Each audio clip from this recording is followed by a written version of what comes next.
Yo siempre he reflexionado sobre cómo, para hacer cambios en Latinoamérica, debería ser la relación con los Estados Unidos.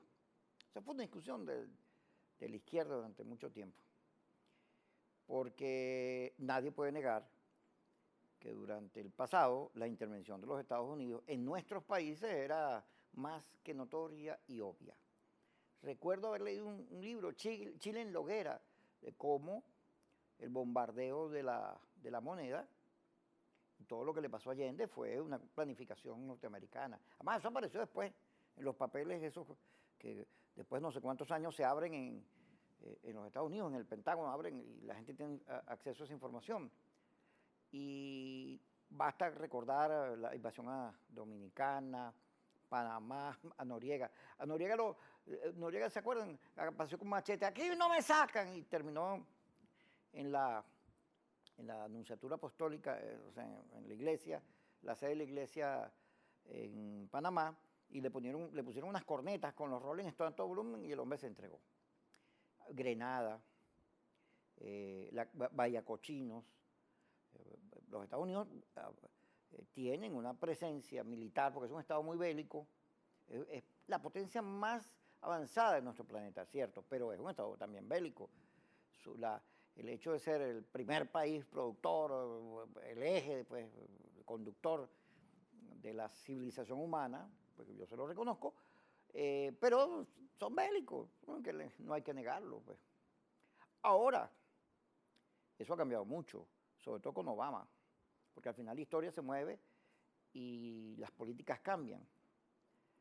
Y no puede uno negar que hay una administración distinta en Obama, ya nada más estas conversaciones con Cuba, tratando de abrirle, de cerrar el bloqueo y de abrirle camino a Cuba, que durante muchos años, como argumento utilizó la Revolución Cubana para justificar su fracaso, porque la Revolución Cubana en términos económicos ha sido un fracaso rotundo, para justificar todo lo que pasaba allí. Decían, bueno, es que el imperio nos va a invadir, el bloqueo. La verdad es que el bloqueo no ha servido para mucho. Yo siempre la he rechazado, me parece son sanciones inhumanas, que al final las terminan pagando los pueblos. Pero de allí a pensar que en este instante en Venezuela viene una invasión, como lo dijo la canciller Delcy Rodríguez hoy en la OEA, y que lo que están planificándose detrás de esta declaración de Obama, declarando a nuestro país como enemigo del Estado americano, que detrás de eso viene una invasión, hay mucho trecho. Yo creo que vamos a vivir un periodo de tensión muy fuerte, porque a mi juicio yo sí creo que Maduro tiene en la campaña electoral el caso del antiimperialismo como eje de su política. Estamos viendo una cosa que muy hecha a propósito, con unos tonos y con unos discursos bien esdrújulos.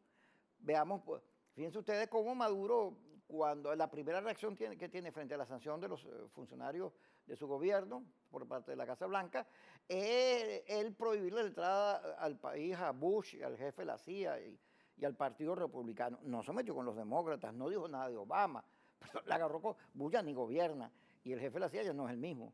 De manera que tiene mucho de show lo que estaba ocurriendo. Y lo que ocurrió en Panamá y lo que hemos visto con UNASUR, con CARICOM, con todo lo demás, bueno, Estados Unidos por un lado, que también tiene unas explicaciones para lo que está haciendo, lo dio el embajador en la OEA, lo dio el Philip Patry, algo así se llama el señor, yo soy muy malo por los nombres.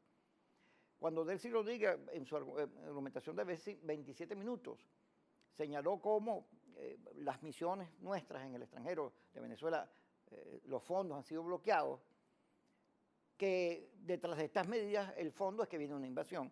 El embajador americano dijo, no, nosotros no vamos a invadir a Venezuela, no está planteado eso. Aquí lo que pasa es que ustedes violan los derechos humanos y hay un poco de ladrones ahí.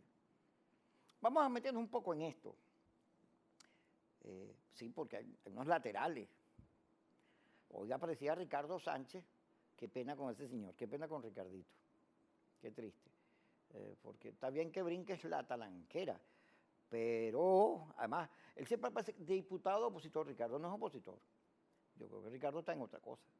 Yo respeto sus posturas, pero bueno, aquí en Venezuela la talanquera es una cosa que antes eran los chavistas que se venían para acá, ahora es opositores que brincan para allá. Detrás de eso siempre hay cosas oscuras, no hay fines muy nobles, pero bueno, eso vale en la vida.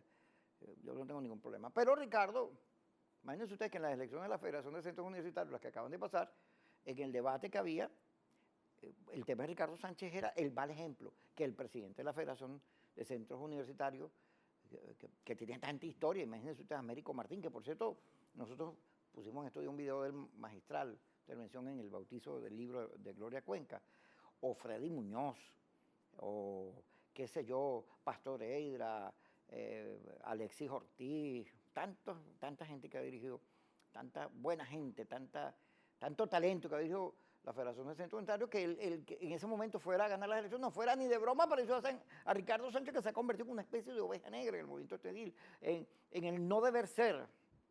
Entonces Ricardo aparece hoy al lado de Maduro, ahí recogiendo las 10 millones de firmas que el gobierno está empeñado en como campaña. Él ahí, jala, pero no te guindes, el viejo dicho.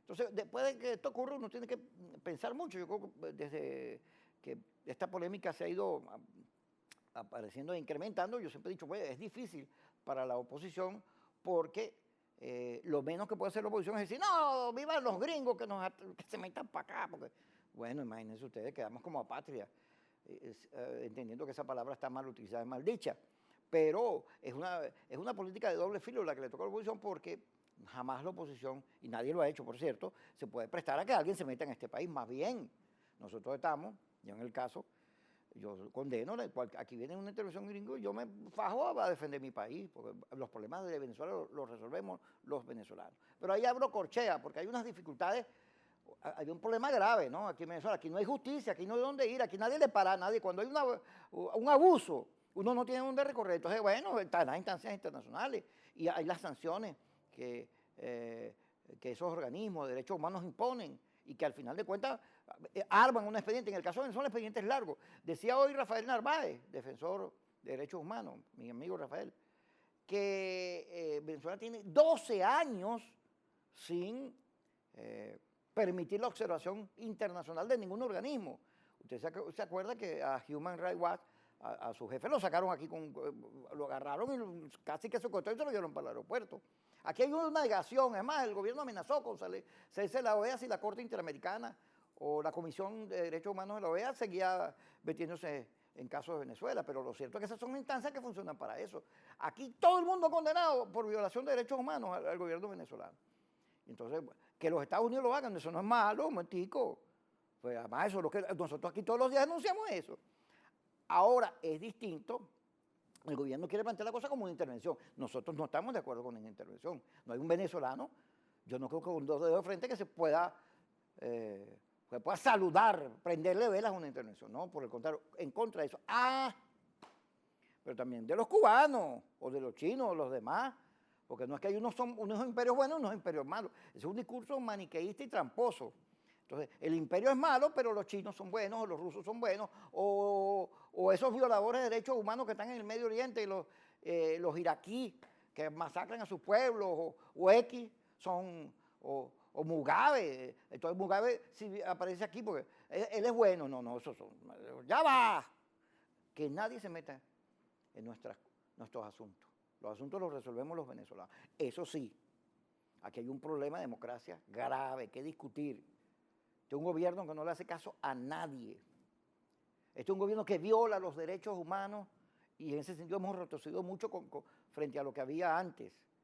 Porque ellos, oye, el caso Lovera, el caso de Noel Rodríguez, los asesinados, torturados de la Cuarta República. Pero bueno, aquí en Venezuela lo que pasa es, wow, no es que mejoramos, no, por el contrario, hay muchos retrocesos, aquí hay tortura, denuncias. Hay que escuchar a Miguel Ángel Nieto. Hoy hay, métase en nuestra página por abajo, ahí hay una entrevista con Miguel Ángel Nieto al salir del SEBIN, donde estuvo preso unos cuantos, un tiempo largo. Yo conozco a Miguel Ángel Nieto, es un opositor y radicalizado y todo, pero no, para que nos metan presos sin ninguna justificación por los sucesos de la salida del año pasado. Ahí lo metieron. Él cuenta que él habló con el aviador. A mí me llamó un amigo en estos días, un amigo que el aviador, este señor de 60 y pico de años que se suicidó. Dice Miguel Ángel Nieto que se suicidó porque le dijeron que lo iban a cambiar para una celda común, que le iban a tirar con los presos comunes para que lo violaran, lo agarraran, lo que sea, toda esa cosa horrible que pasa en nuestras cárceles. Y que esa angustia, más el estar ahí, en la indefinición en la que estaba, lo llevó al suicidio.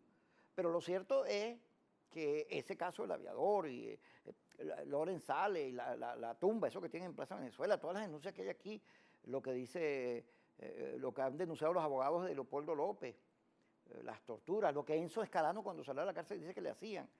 Todo lo que ha pasado aquí, la muerte del estudiante del Táchira, todo eso, habla de un Estado que viola permanentemente los derechos humanos y no tiene respeto alguno por el pensamiento opositor o distinto a él. Aquí se maltrata, se abusa, es un Estado coercitivo con el que piensa distinto a él. Aquí le hacen a usted una empresa y dice, no, usted el gobierno le meten el CNA. Usted firmó la lista y no le dan trabajo.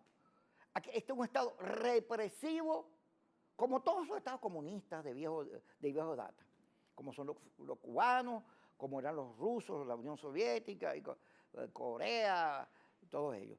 Esos estados que en una mala interpretación del derecho que tienen los pueblos a autodeterminarse, a buscar la felicidad, a una mejor sociedad, en una mala interpretación del derecho constituyeron unas dictaduras o hicieron del autoritarismo uno de sus principales principios. El Estado venezolano es un Estado violador de los derechos humanos. Y que lo digan los gringos, los rusos, los chinos, el que sea, aquí lo decimos la oposición, y nunca debe la oposición dejar de hacer eso. Fíjense ustedes, yo saludo el anuncio que hizo Voluntad Popular ayer sobre sus planchas, sus candidatos a las primarias. Muchos presos, mucha gente que ha estado preso. Hay una reivindicación del sacrificio allí. Y además la búsqueda de un nuevo liderazgo, que también me parece importante. Yo saludo eso. También saludo el consenso, aclaro, ¿no? Yo he dicho, el consenso es importante, pero mejor que el consenso son las primarias, que todo el mundo pueda participar. Ahí hay un punto que después me voy a referir porque estoy hablando de lo de la OEA. El debate que se planteó en la OEA hoy y que está en todos los titulares, tratando de analizar eso. Yo sí creo que hay y ha habido una actitud de los Estados Unidos que tiene que ser rechazada. No se metan en nuestros países, no se metan en política.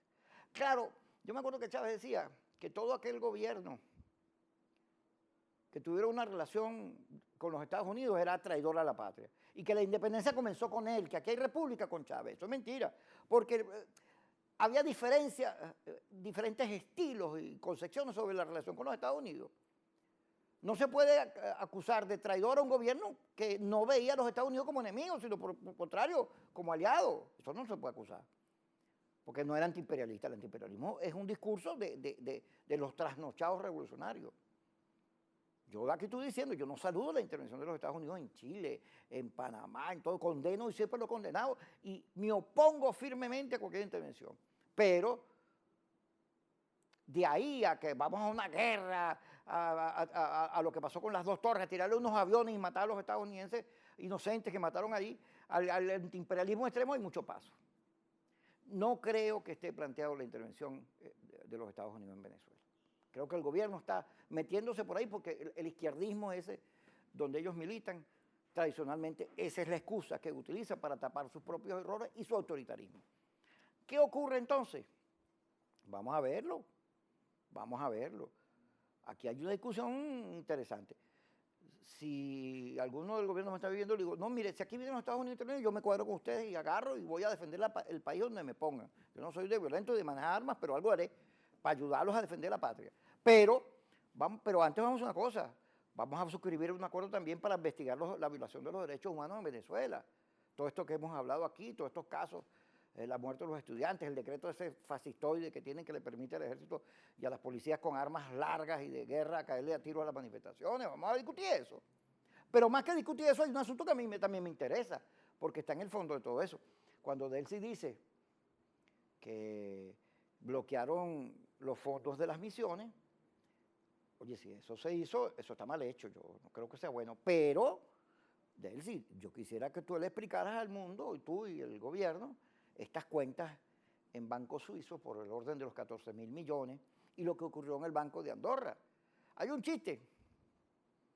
Le pregunta un maestro a su alumno, capital de Venezuela, y el muchachito responde, bueno, lo que hay en Andorra.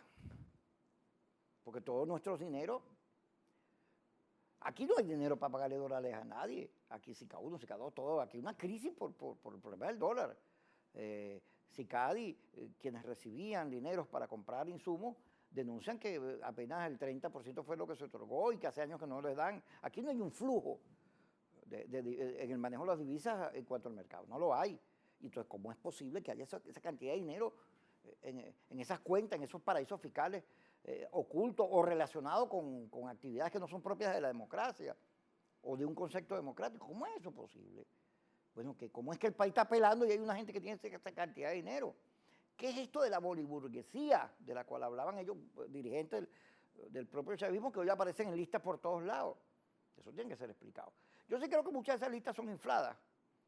Yo estaba leyendo hoy uno donde metían como agente del gobierno a Eligio Cedeño, que por cierto estuvo preso, que el gobierno lo persiguió. Digo, no, entonces, porque ahí van y meten, en esas listas, meten al que medio me cae mal y ya él es un agente financiero del gobierno. Hay una que yo vi a unos bancos que yo respeto mucho y quiero mucho, hay metidos ahí, que yo dudo que eso sea verdad. En todo caso, yo sí quiero que lo investiguen, porque lo que está apareciendo ahora, lo que sí hay que investigar es estos capitales enormes, o un cuento que había por ahí en la red de la hija de Chávez, que con una enorme cantidad de dólares en su cuenta cuando recibió el recibo de un cajero, o este video que hay ahí de un supuesto hijo de Maduro, no sé, tirando dólares, ¿no? Esas cosas son muy llamativas porque tanto dinero en otro país, no hay derecho que estemos en la condición que estamos. Eso me parece a mí de terror. Y sí, yo creo que aquí hay mucha corrupción, que aquí hay testaferros. ¿Quiénes son los dueños de estos medios, del Universal, de la cadena Capriles? ¿Quiénes están detrás de la compra de esos medios? ¿Por qué la Asamblea Nacional no los investiga? ¿Y cómo es que la revolución de los pobres, eso que contaba Ronald ayer, Ronald Carreño, bueno, que uno de los jefes de uno de estos grupos boliburgueses dio 100.000 euros de propina? ¿Cómo es eso? Que el pueblo pasando hambre, haciendo cola por la leche, que no se consigue desde un caucho hasta papel toalé, y hay unos señores que gastan no sé cuánto dinero en una fiesta y dando propinas de 100.000 dólares. Todo eso que está saliendo, y gracias a Dios que está el internet y las redes, tiene que ser explicado. Yo creo que la oposición, en el cuidado de las políticas, siempre señalando que nos oponemos y que se opone a cualquier intervención extranjera, pero tiene que también profundizar estos temas, porque son los temas del país. Aquí hay un fracaso económico en las políticas. Todo eso que llamaba Chávez la ruta de la empanada, cultivos organopónicos, toda esa cosa, el trueque, todo eso es un fracaso, porque en vez de hacer el país productivo, nos encerraron. Nos encerraron y nos redujeron a un Estado muy poderoso, dueño de todo, pero muy ineficaz. Primero Justicia, tiene a sus diputados y a su gente, aquí varios se han presentado, haciéndole evaluación a las empresas que fueron estatizadas y casi ninguna funciona, todas están en negro. Vamos a seguir hablando de esto, vamos a ir al corte, ya yo sigo en esta reflexión que hago con ustedes, aprovechando que no ven el señor Carreño.